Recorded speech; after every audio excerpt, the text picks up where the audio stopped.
Con permiso, en Infinita, para hablar de política con confianza y sin corbata, con Rodrigo Bravo. ¿Cómo están? Nuevamente bienvenidos a Con Permiso en Radio Infinita, este podcast que lo puedes escuchar cualquier día. Esa es la gracia, una conversación que va más allá de la contingencia y para que conozcas a esos personajes políticos que, como les digo siempre, nos van a acompañar por varios años a todos nosotros en política y como autoridades, ojalá para varios de ellos. Y hoy día estamos con una figura del Frente Amplio, fundadora en distintas etapas de distintos movimientos. Hoy día candidata a diputada en el Distrito 11, un distrito complejo para la izquierda por lo general, pero ella tiene varios hobbies, ¿eh? Le ha costado el deporte en los últimos días porque la campaña no lo permite, pero juega fútbol, juega voleibol, juega pádel, o sea, le dedica tiempo al deporte, cosa que yo no hago mucho. Se le ha acabado un poquito el tiempo para ver series, pero es fanática de Grey's Anatomy, es una de sus favoritas, panelista de radial e incluso fue asistente dental. Tuvo de todo, o sea, se ha dedicado a todo y por supuesto la política, pese a tener solo 36 años, desde muy joven está presente en lo que hoy día conocemos de este mundo político y en particular del Frente Amplio. Estamos con Constanza Schönhaus, bienvenida y muchas gracias por estar acá. Hola, muchas gracias por la invitación. Hay algunos datitos que te sorprendí. Sí. Tengo mis topos por ahí que me ayudaron. Así veo. Oye, con este poquito tiempo creo que el deporte te ha costado, ¿no? Ha sido difícil. Es difícil. Sí, pero harta caminata por terreno, me imagino. Sí, pues ir fortaleciendo muslo, pantorrilla, con todo en la feria y aplanando calle, así que sí. Algo compensa. Algo compensa. ¿Qué te gusta más, el fútbol, el vóley, el pádel? He tenido distintos momentos en mi vida. Hoy día estoy más apasionada con el fútbol. Ya. Sí. ¿Y tenés tu equipo, liga, algo? Tengo mi equipo, una liga, mi equipo se llama Magentas, mando un saludo a Magentas, que de hecho, bueno, ganamos, no pude ir el domingo, pero ganamos el último partido y jugamos en una liga los domingos. Ah, sí. Ya, pero hace rato que no podí. Fui al anterior, pero ahí perdimos, así que... Y ojalá haya más buena suerte en lo que viene, porque... Sí. Y no solo buena suerte en eso, sino que me imagino también estás apostando ahí a la campaña del Distrito 11. Pero antes de eso, Grey's Anatomy se ha transformado en una serie de culto a esta altura, ¿no? Sí. Eterna, sí, ¿eh? Eterna, pero yo ponte tú, mi hija la ve, tiene 19 años y se siente médico ya. Como que aprendió de todo. ¿Tú a qué hayas aprendido viendo la serie? Yo ya soy neurocirujana certificada, o sea, te diagnostico todo y no, me molestan harto. O sea, esta serie la he visto 7 veces. Ah, pero fanática de verdad. Es que a esta altura ya es medio terapéutico, entonces, sobre todo en periodos donde estamos en campaña, por ejemplo, que en verdad no quiero iniciar una nueva historia con nadie en la serie, claro. Es un poco como calmante, como digamos, bajar un poquito la mente.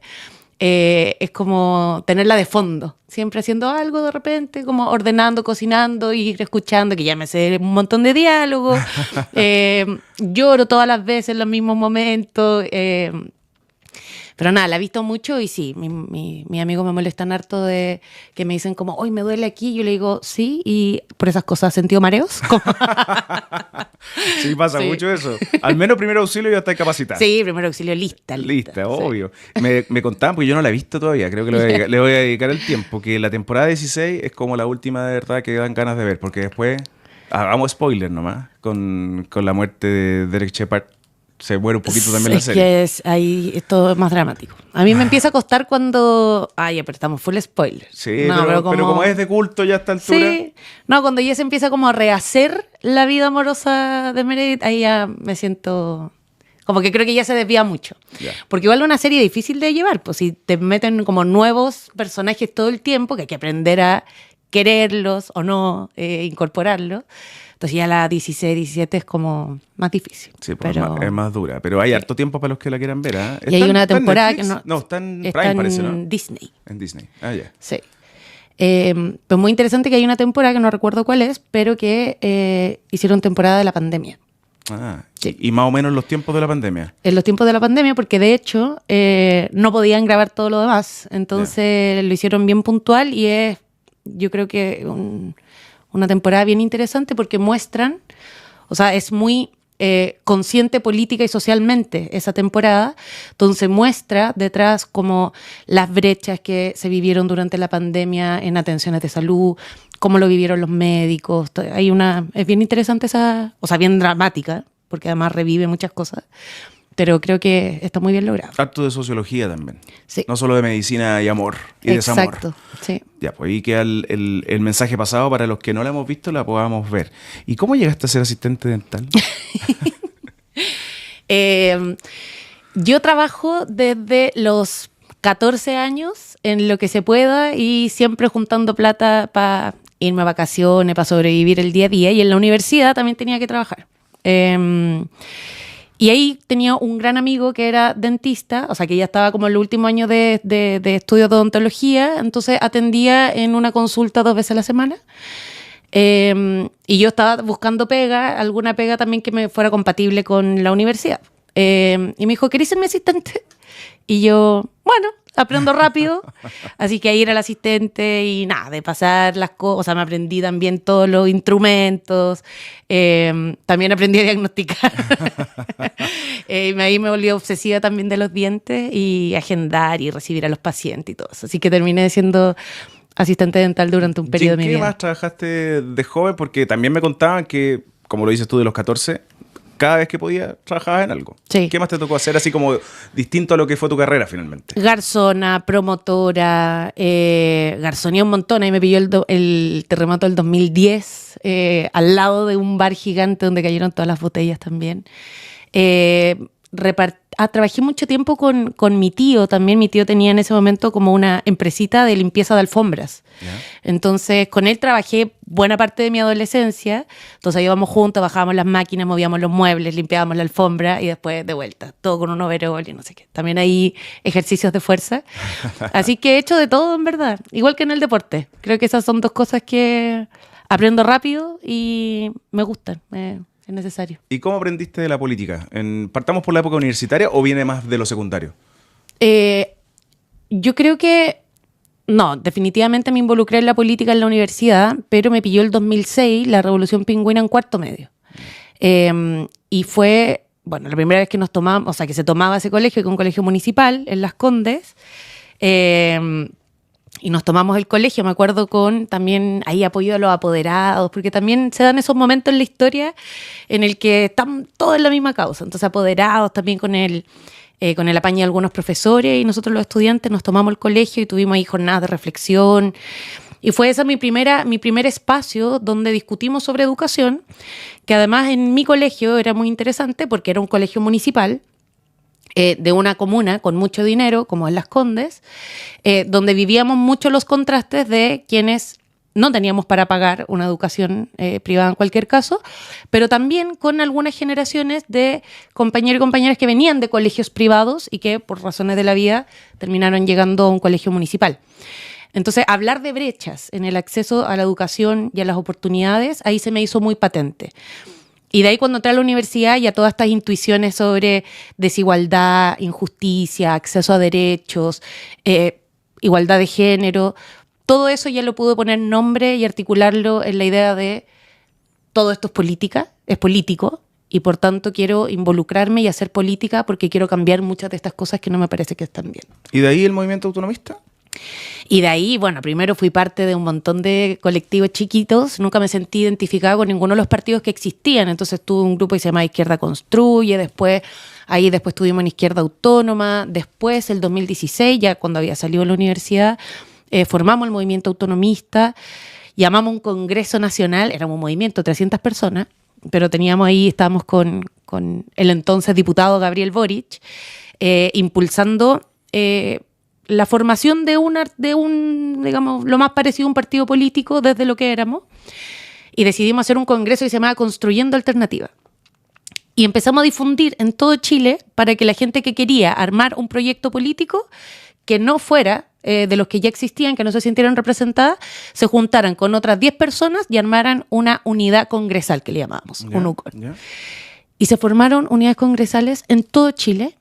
Y de ahí discutimos los principios, las orientaciones, terminamos armando una especie de programa con principios y orientaciones políticas e ideológicas incluso, que después la plebiscitamos a nivel nacional con toda la gente que era parte, que participaron, 3.500 personas, y finalmente el 2017 fundamos el movimiento autonomista con la primera elección de ese movimiento, donde ya éramos 2.000 personas las que votaron. Yo salí electa secretaria general y al mismo tiempo votamos la candidatura a Beatriz Sánchez. Y ahí es donde ya surge... Explota esto. Movimiento autonomista, ese año se forma el Frente Amplio, llegamos al Congreso con 20 diputados, Beatriz Sánchez casi pasa a segunda vuelta, viene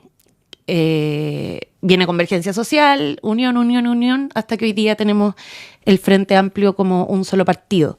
Entonces, para mí es todo ese camino largo, te lo resumí muy en breve, pero un camino de construcción del día a día, muy de ponerse de acuerdo, muy de hacer coincidir ideas, de lograr síntesis, de resolver conflictos, porque la política entre personas, entonces, de superar problemas, de superar derrotas, también de saber administrar los triunfos.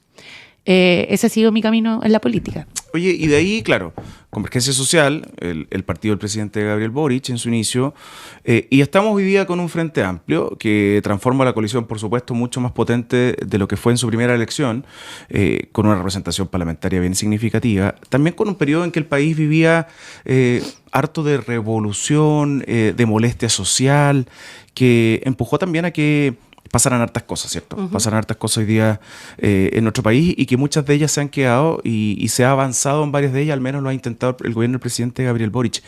¿Qué crees tú o qué diferencia el Frente Amplio original, si tomamos el principio también como un gran conglomerado, con lo que tenemos hoy día? ¿En qué se ha crecido y quizás en qué se ha retrocedido o hemos tenido como sociedad que enfrentar a ustedes algunos errores o cosas que han distanciado en algún momento de la ciudadanía?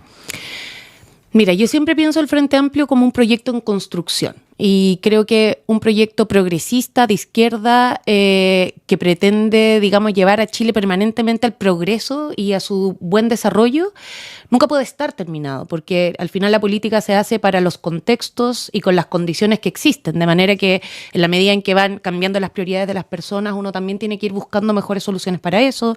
En la medida en que la geopolítica va cambiando, también tenemos que repensar algunos aspectos.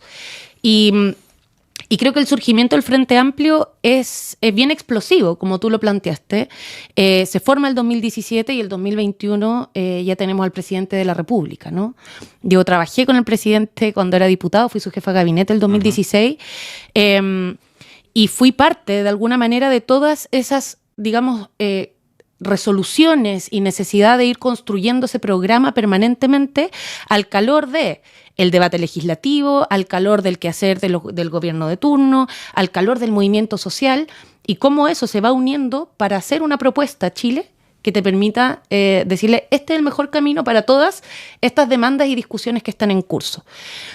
Entonces, por supuesto que hoy día el Frente Amplio es distinto al que surgió el 2017, no solo porque digamos, por su conformación interna, que ha llegado hoy día políticamente es mucho más claro que cuando era una mesa de 12 o 14 movimientos y partidos, sino porque también, por supuesto que estar en la oposición se cumple un rol, y nosotros cumplimos un rol a ir planteando cuáles eran las deudas que veíamos pendientes, al ir levantando también la voz de organización y movimientos sociales que no se estaban siendo representados en el sistema binominal que teníamos, levantando la voz respecto a una constitución política que por los quórums supramayoritarios, por el Estado subsidiario que contenía, no nos permitía avanzar en derechos sociales como educación, salud, vivienda, etc. Y ya siendo gobierno, la pregunta es, bueno, con las herramientas que te da el Estado, ¿cómo avanzamos en eso? Y por supuesto que es otro rol, que a mí no me gusta decir como hay otra cosa con guitarra, porque no es que uno no supiera que es difícil, pero sí creo que es muy importante dejarle claro a la ciudadanía cuál es el horizonte en el que uno quiere trabajar. Y desde ahí bajamos el programa y decimos, en 4 años uno puede avanzar esto, esto y esto. Y yo creo que hay cosas que hemos podido hacer bien. Por ejemplo, hemos logrado la gratuidad en el sistema de salud pública con el copago cero. Hemos logrado una reforma de pensiones que siempre hemos dicho, a nosotros no nos parece que el mejor sistema de pensiones sea con AFP, pero hay que llegar a un acuerdo en un Congreso donde somos minoría, por tanto, ¿en qué avanzamos? En un seguro social que permite subir las pensiones a los pensionados de ahora. Eso es un avance en la dirección de nuestro proyecto, pero por supuesto que no es el cumplimiento completo de nuestro compromiso de terminar con las AFP. Pero de manera que creo que ahora entramos también a una nueva etapa como partido, porque hemos estado en todos estos roles, ¿no? Movimiento social, oposición, gobierno, conducción del país. Y por tanto ahora creo que la pregunta es, bueno, con todo esto sobre encima, ¿cómo vamos actualizando no solo el proyecto del Frente Amplio, digamos, para los nuevos desafíos que estamos enfrentando, sino también cómo ponemos a disposición toda nuestra trayectoria y experiencia para construir, ojalá, una alianza más grande con todo el progresismo que se convierta en un proyecto que le haga frente a una derecha y una ultraderecha que yo creo que representa un proyecto de retrocesos para Chile. Pero para nosotros poder ser la alternativa, tenemos que ser capaces de generar esa unidad con una orientación clara y con un camino. Digamos, un proyecto político tiene un diagnóstico, tiene un horizonte y tiene una propuesta de camino a seguir para lograr ese horizonte. Y yo creo que eso es lo que hoy día venimos construyendo en unidad desde el gobierno del presidente Boric. Creo que vamos profundizándolo ahora con la candidatura de Janet Jara y mi esperanza está en que después de estas elecciones, independiente de los resultados, sigamos construyendo eso para el futuro, porque lo que se nos viene, mirando lo que pasa a nivel global, mirando los desafíos que estamos teniendo acá mismo en Chile, de instituciones que se nos van quedando desactualizadas, del tema de la seguridad, que también ha vivido cambios respecto a los desafíos que teníamos hace 5 años, etcétera, nos obliga a poder construir eso de manera muy rápida y de convencer a la ciudadanía de que esta es la mejor alternativa para Chile y para su día a día. Y crecer como movimiento y también como conglomerado, me imagino que asume reconocer quizás ciertos errores. ¿Tú sientes que como oposición al gobierno de Sebastián Piñera se cometieron errores o se arrepienten de algunas cosas que pasaron y que con el correr del tiempo, incluso el presidente Gabriel Boric ha reconocido que se pasaron para la punta de alguna forma en algunas cosas? Es que, mira, a mí esta pregunta me pasa mucho que siempre le hacen la pregunta respecto a los errores al Frente Amplio. Uh-huh. Y a mí me gustaría que evaluáramos como el rol de todos y todas.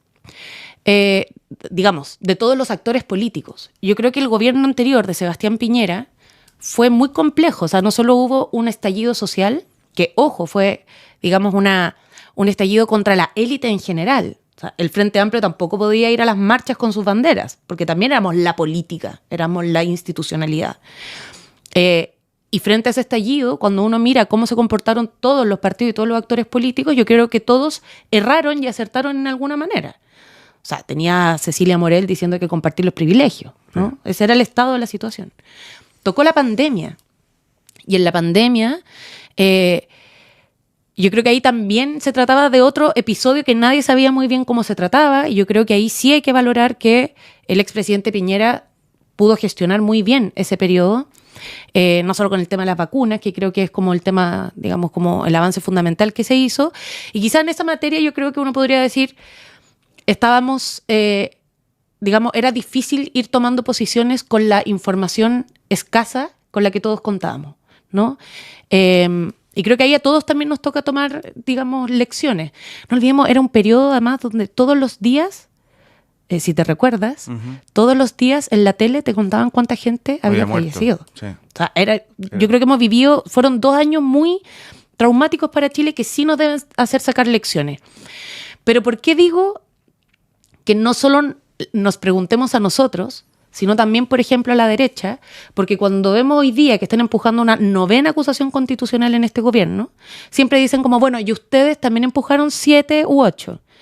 Y es como, sí, y reconocemos que hay algunas que probablemente no tuvieron sentido, pero ¿ustedes fueron capaces de aprender de errores de otros? ¿O porque el Frente Amplio y la oposición de ese momento lo hizo, ustedes lo van a hacer ahora? La teoría del empate. O sea, porque si no, todos los gobiernos vamos a tener 9, 10, 11, 12 acusándonos, digamos, o la venganza o el empate. Entonces, yo creo en una política que sí es capaz de mirar, no para recriminarse, ni tampoco para la autocrítica flagelante, pero sí de aprender y de comprender bien qué es lo que pasó en todos esos periodos. Y si me permites, como breve reflexión, uh-huh, creo que a todos nos falta, como Chile en general, dar una reflexión seria de qué es lo que ha pasado durante los últimos años en Chile, durante los últimos 5 años. El estallido social, que hoy día muchos quieren decir es solo un estallido delictual. Ojo, ahí habían demandas, más allá de los episodios de violencia, que cabe completamente condenarlos, pero detrás de eso, de la marcha más grande que hemos tenido en democracia pacífica, hay demandas que siguen pendientes. Eso mismo te iba a decir. La pandemia, que fue un periodo muy traumático, también probablemente tuvo impacto o ha tenido impacto en salud mental hoy día, en la dinámica de los cuidados y la corresponsabilidad, digamos, en los cuidados dentro de la casa. Probablemente también en términos sociológicos de cómo nos relacionamos o cómo enfrentamos la vida. Y me gustaría que le diéramos una reflexión a eso, porque por supuesto que impactó. O sea, si impactó en todo el mundo, imagina además en Chile, donde veníamos de un estallido social y donde después además tuvimos 2 procesos constituyentes donde estuvimos discutiendo todo lo que queríamos para Chile. Y me gustaría que también hiciéramos una reflexión más concienzuda sobre qué significaron ambos procesos constituyentes y no la caricatura, porque si no damos una buena reflexión sobre todos esos años, en verdad nadie va a sacar ninguna lección de nada. Solo vamos a hablar de caricaturas según nos convenga en el momento político electoral. Y a mí esa política no me hace ni un sentido. ¿Y qué análisis hace o reflexión de tu rol como convencional constituyente en un periodo, como tú mencionas, quizás lo más relevante que hemos vivido en los últimos años? Por supuesto que la transición tiene sus momentos, crisis económicas, pero quizás para las generaciones actuales es lo más power que les tocó vivir. Tú como convencional empujaste varias ideas que finalmente fueron rechazadas por la ciudadanía. Pasó lo mismo en el proceso siguiente. ¿Qué reflexión haces tú de tu rol, el del Frente Amplio y de un conglomerado de centro-izquierda que fue muy poderoso en términos de representación para intentar avanzar en estas políticas?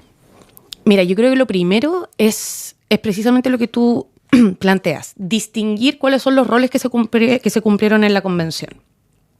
Porque se dice la izquierda, pero ojo que en la convención el 70-75% de los convencionales eran independientes, no pertenecían a ningún partido. El Frente Amplio partió siendo 11, terminamos siendo 15, incorporando algunos independientes. La DC tenía 1, el PPD tenía 1. O sea, la elección de la ciudadanía también fue claramente dándole espacio a los independientes y a los activistas de causas. Y me parece importante plantear eso porque el debate también se dio muchas veces con personas convencionales que iban con una causa. A mí me importa que el derecho al agua esté en la Constitución, nada más. Y para quienes cumplimos un rol como el Frente Amplio y yo en particular, yo iba ahí a escribir una Constitución, por tanto, un proyecto de país que, por supuesto, necesitaba construir los acuerdos. Y creo que mi rol en particular fue ese. Fue no solo empujar aquellas demandas sociales que para mí es a lo que estábamos llamados a hacer, como avanzar en un Estado social y democrático de derecho, garantizar el derecho a la salud, a la vivienda, a la educación, fortalecer lo público, resguardando la colaboración, por supuesto, público-privada, pero darle un rol al Estado más preponderante en la construcción del bienestar social. Eso fui yo a empujar, sobre todo con una mirada de género, donde también empujamos agendas en materia de cuidados, en materia de violencia contra las mujeres, entre otros temas, derechos sexuales y reproductivos, etc. Pero también dialogando e intentando hacer ese diálogo que, por supuesto, fue complejo de hacer, porque no solo porque la derecha no tenía 1/3 en la convención, sino porque dentro de la derecha también había un sector dialogante y un sector no dialogante. ¿Con quiénes dialogaba en esa época de la derecha, te acuerdas? Mucho con Monkeberg, con Hernán Larraín, yo creo que fueron con Celis también hablamos harto, y es con personas con las que yo me encuentro ahora y es un reconocimiento mutuo a la labor que cumplimos. El otro día, no sé, Ruth Hurtado, con quien era muy difícil conversar, pero también decía, bueno, la Constanza... Sí, le cuesta reconocerlo, pero efectivamente hubo un grupo de nosotros que sí intentó que esto llegara a puerto de la mejor manera posible con las condiciones que ahí estaban. Pero me parece importante, habían convencionales de derecha también, que habían votado en contra en el plebiscito de entrada, es decir, que no querían cambiar la Constitución y que por tanto tampoco tenían una disposición al diálogo. Y por supuesto que dentro del mundo independiente también tenías otros grupos que no estaban y no tenían la disposición a sentarse a dialogar con la derecha. Y en esas condiciones, el rol que cumplió el Frente Amplio fue tratar de ir construyendo los mejores acuerdos, para poder tener una propuesta constitucional que fuera lo más sensata y representativa de las demandas sociales. Y eso es lo que empujamos desde la posición que a nosotros nos tocó, ¿no? Y con mi plata no, por ejemplo, o te van a quitar la vivienda, que fueron banderas de lucha de la mitad para adelante del proceso constitucional de la derecha, bien transversal, te diría yo, dentro de la derecha, quizá hay un poquito más de alianza, son ¿cómo se dice? Las piedras en el zapato o el pinchazo en el neumático que terminó provocando que este proceso fracasara, o hay también medidas que fueron más allá de lo que la ciudadanía demandaba. Mira, yo creo que hay múltiples razones por las que uno puede explicar el rechazo. Y quizás es de todo un poquito. Creo que algunas son. Yo lo digo así. El proceso constituyente venía dialogando con muchas personas, pero no con todas las personas del país. Si tú miras, efectivamente el proceso constituyente tuvo una cantidad de participación ciudadana como sin antecedentes. Pero efectivamente, después, quienes eligieron a los convencionales fueron el 47% de la población y quien sancionó la propuesta constitucional fue el 80% de la población. La pregunta es, bueno, ¿el proceso constituyente estaba dialogando con esas otras personas que no se sintieron llamadas a ir a elegir a sus representantes? Entonces, sí, estábamos hablando con muchos, pero ojo, que después había otra parte de Chile con la que quizás no veníamos conversando. Lo segundo es que creo que la constitución política en muchos sentidos terminó siendo un poco una constitución más programática, donde se recogieron muchas demandas, que yo creo que muchas, uno podría decir, no sé si el cuidado de, había una norma, por ejemplo, para resguardar los cielos limpios. Yo no sé si eso es una norma que debía estar en la Constitución, pero tampoco me parece que sea una norma pasada en el sentido de que le haga daño a Chile, ¿no? Pero efectivamente, todas estas discusiones puntuales hicieron perder el foco de la conversación, digamos, no hubo un hilo conductor donde la ciudadanía pudiese tener certeza de que estábamos resolviendo los temas centrales, que era salud, que era vivienda, que era pensiones. Entonces, cuando se dispersa mucho, porque se decidió meter muchos temas, también la ciudadanía tiene el legítimo derecho de decir, ya, pero ustedes no venían a resolver mis problemas de ahora. Y creo que ese es otro asunto. Y lo tercero, yo sí creo que hubo una campaña muy exitosa de la derecha, pero también tramposa. Y creo que te van a quitar la casa, te van a quitar la plata. Habían otras ideas como que te iban a meter inmigrantes en tu casa y que son cosas que hoy día todavía tú las escuchas. En esta campaña. Exacto.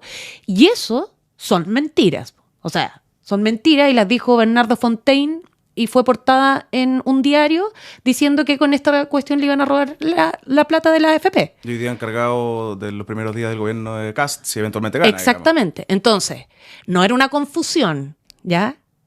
Era una mentira. Y una mentira que se difundió por medios oficiales y por medios de prensa y por medios digitales. Y por supuesto que eso también es un factor, pues. Entonces, ¿es el único factor? No, pero también lo es. Y creo, como te digo antes, que hay otros que sí son elementos de una crítica política que hay que hacerse, digamos, de quienes fuimos parte, como la priorización de temas o la multiplicidad de temas en el texto constitucional, como no habernos adelantado de que la elección fue con voto voluntario, pero que el plebiscito era con voto obligatorio y por tanto había que abrir más aún la conversación. Pero por supuesto que también hubo fake news, hubo mentiras que influyeron. ¿Cuánto de ese relato, Constanza, hoy día lo llevas al terreno en tu intento de ser diputada por el Distrito 11? ¿O ya es más bien una discusión que quedó en el pasado? ¿La de la convención? Sí. Mira, yo el año pasado fui candidata a alcaldesa en Las Condes, que fue una de las comunas que representé en el proceso constituyente. Y fue, digamos, como para mí un ejercicio de evaluación también, o más bien de medir cuál era la evaluación que la ciudadanía había tenido de mí respecto de mi rol en la convención. Y me encontré con la grata sorpresa de que aquellas personas que votaron por mí en ese momento se sentían muy agradecidas del rol que yo había cumplido, no solo para representar sus ideas, sino para tratar de hacer que esto funcionara. Y creo que eso se refleja en los 20.000 votos que saqué en esa elección. Y creo que eso también se refleja hoy día en el cariño que efectivamente voy recibiendo, en el conocimiento, en la garra, que, como te decía, vengo de hacer un semáforo y gente que baja el vidrio y dice, vamos, Connie, vamos de nuevo, no sé qué, podemos hacerlo. Por tanto, no es que sea algo ajeno a mí. Yo fui convencional constituyente y estoy clara y tranquila con el rol que cumplí en eso, más allá de las caricaturas que algunos intentan hacer, porque efectivamente todos cumplimos roles distintos ahí. Y creo que mi rol de representar ideas con claridad, de liderazgo, de ser capaz de construir diálogos, de explicar a la ciudadanía cómo se van haciendo las cosas, son fortalezas que puedo poner a disposición hoy día como eventualmente diputada. ¿Te sientes un referente del actual Frente Amplio? También por haberlo fundado, o sea, hay una historia. Sí. Y estoy muy orgullosa de poner mi logo Frente Amplio en mis palomas, en mis volantes, porque eso es lo que soy. ¿Creo que está todo perfecto? No. ¿Creo que lo hemos hecho todo perfecto? No. Pero mi punto de referencia es la construcción de una izquierda moderna, democrática, feminista, ecológica, y desde ahí quiero construir la unidad con todos los sectores progresistas para que hagamos un proyecto de país que le haga bien a Chile. Ese es mi punto de referencia y en ese sentido yo creo que por supuesto soy un referente del Frente Amplio. Y otros grandes referentes hoy día, nos quedamos con las figuras históricas, o sea, por supuesto nadie puede negar que quizá o es el líder mayor, el presidente de la República. Pero entre lo que pasaba, por ejemplo, con figuras como Giorgio Jackson, a hoy día un Tomás Bodanovich, a Beatriz Sánchez, que es candidata al Senado, ¿dónde están las fuerzas hoy día, los liderazgos que van a empujar a que este Frente Amplio no se achique, sino que crezca con el tiempo? Mira, yo creo que con esta elección se van a ir diversificando también los liderazgos. No solo porque hoy día llevamos, digamos, nuevas candidaturas también de dirigentes, compañeros y compañeras del Frente Amplio que quizás hoy día no están en la primera línea, pero que podrían estarlo desde el 17 de noviembre. O sea, nacieron desde la nada, o sea, de todas maneras, digamos. O sea, claro, piensa que yo soy como la generación vieja del Frente Amplio, imagínate, digamos, en el sentido de su formación. Por tanto, hay muchas generaciones después de mí que son líderes que hoy día están, no sé, disputando la FEUC, por ejemplo, que el movimiento Amanecer, que pasó a segunda vuelta. Ganó el NAU finalmente. Ganó el NAU finalmente, pero pasaron a segunda vuelta, sacaron 14 consejeros. Ahí hay un montón de liderazgos que se están forjando, sea para la lucha estudiantil, sea para la diputación, sea para estar en estos paneles. Pero también el Frente Amplio se ha abierto, y algo que también nos critican, pero de manera intergeneracional. Y dentro de nuestras filas tenemos también liderazgos demasiado valiosos como Jorge Arrate, por nombrar alguno, ¿no? Que creo que también son liderazgos que estuvieron en primera fila, que después no lo estuvieron, que un poco lo están, pero que también son referentes que nos ayudan a crecer. Y por supuesto están los que hoy día están emergiendo, Tomás Bodanovich, por supuesto, Miguel Concha, que es nuestro alcalde en Peñalolén, que también está haciendo una gestión súper relevante y está logrando ser una voz en materia de gestión municipal, de a poquito, ¿no? En medios de comunicación, frente a la ciudadanía de Peñalolén. Entonces yo de verdad creo que vamos ampliándonos y diversificando también no solo nuestros perfiles y nuestras edades, sino también la forma en que el Frente Amplio actúa en cada uno de los distintos espacios de intervención, no solo del Estado, sino también social. Qué potente que te sientas frente amplista de tomo y lomo, digamos, que no titubees en lo que fuiste y en lo que eres hoy día, y creo que eso es valorable, independiente del sector político donde uno esté. En esa lógica de la fuerza del Frente Amplio, ¿cuánto dolió la derrota de Gonzalo Vinter en la primaria? Tú además trabajaste con Carolina Toá, o sea, hay una relación también ahí. Sí. O sea, por supuesto que es doloroso para el Frente Amplio, no solo perder una elección, que por supuesto fuimos a trabajar para ganarla, que fue la primaria, sino también porque Gonzalo, uno de nuestros liderazgos más importantes, también dentro de los fundadores de nuestro partido, y que ha sido una voz referente en términos políticos, pero también en términos simbólicos para la militancia en general. Pero insisto, creo que lo que sí tenemos muy claro como Frente Amplio es que no somos suficientes tampoco. O sea, nosotros solos no vamos a hacer todos los cambios que queremos para Chile. De manera que una vez que gana Janet Jara, nos ponemos detrás de Janet Jara y estamos ahí firmes y también muy leales para que ella gane la presidencia el próximo año. Y lo estamos haciendo, por supuesto, Gonzalo el primero en ponerse al lado para este trabajo. Y creo que esa vocación de unidad constante del Frente Amplio también es una fortaleza y algo que a nosotros nos gusta poner a disposición al momento de dialogar con otras fuerzas políticas. Cortito porque se nos acaba el tiempo. Distrito 11, hemos hablado harto y tú lo has puesto sobre la mesa, las caricaturas. Caricatura del Distrito 11, un distrito de élite. Sí. Y creo que eso no hay duda que es lo que se dice. Un distrito que históricamente tiene poderío la derecha. Hoy día la derecha más diversificada se puede que enreda un poquito las cosas. ¿Cómo apuntas la campaña para llegar a esa élite, pero también llegar a los sectores populares, quizás transversar los jóvenes? ¿Cómo la estás apuntando? Mira, yo viví buena parte de mi vida en el distrito, en distintas comunas, en La Reina, en Peñalolén, en Las Condes, como te decía antes, estuve en un colegio municipal, de manera que conozco los contrastes de mi comuna en primera persona, ¿no?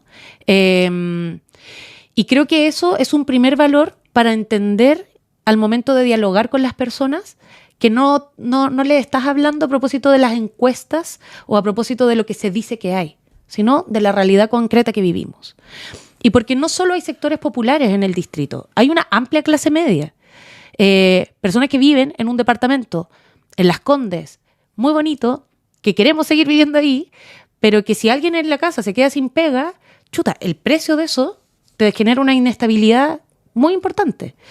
De manera que creo que cuando hablamos de esa realidad y la visibilizamos, es una manera muy concreta también de convocar a que se sientan representados por mi candidatura. Porque es esa realidad, es esa sensación de incertidumbre, es saber efectivamente lo que significa tener una abuela que le llegan 160 lucas de pensión de la AFP. Efectivamente saber que tu mamá es cuidadora y por tanto tuvo que dejar de trabajar y eso significa no tener ingresos para la casa.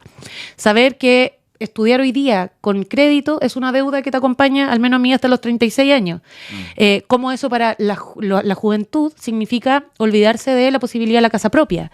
Entonces, todas esas realidades, cuando se viven en primera persona, yo creo que son una fortaleza y es la forma en la que estoy dialogando y convocando en mi campaña. Última pregunta. Después de todo este relato bien clarito, ¿tienes amigos en la derecha? ¿Amigos? Sí. Yo soy una persona de amigos, le digo a muy poca gente. Ya. Pero sí tengo muy buena relación con la mayoría, al menos no sé si con la mayoría, pero con varios del Distrito 11. ¿Cómo quién? No sé, con Diego Chalper, con la Constanza Juve, me toca harto debatir. Y previo a los debates tenemos una relación muy cordial y que me parece que es saludable. Por supuesto, en los debates después tenemos algunas coincidencias, pero más algunas discrepancias. Pero creo que al menos de mi parte siempre está la vocación por un debate cívico, que volvamos también a el valor de debatir con las ideas y no solo con la cuña y no solo con la caricatura. Y ese siempre es mi llamado y creo que eso se valora al final del día. Tremenda conversación con Constanza Schönhaus. Se nos pasó el tiempo volando. De hecho, me quedaron hartas preguntas guardadas, pero se las voy a hacer fuera de micrófono. Pero como les he contado otras veces, no es la idea de este podcast solo hablar de contingencia, sino que conocer un poquito el fondo de los candidatos, de los diputados, de los senadores, de quienes van a estar acompañándonos, alcaldes, sino que entender un poco el origen y las bases de ellos y por qué van a ser personajes que nos van a acompañar por varios años, ojalá, durante nuestras vidas. Constanza, de verdad te pasaste, muchas gracias. Muchas gracias a ti, que estés muy bien. Nos vemos. Con permiso, en Infinita, la política a micrófono abierto.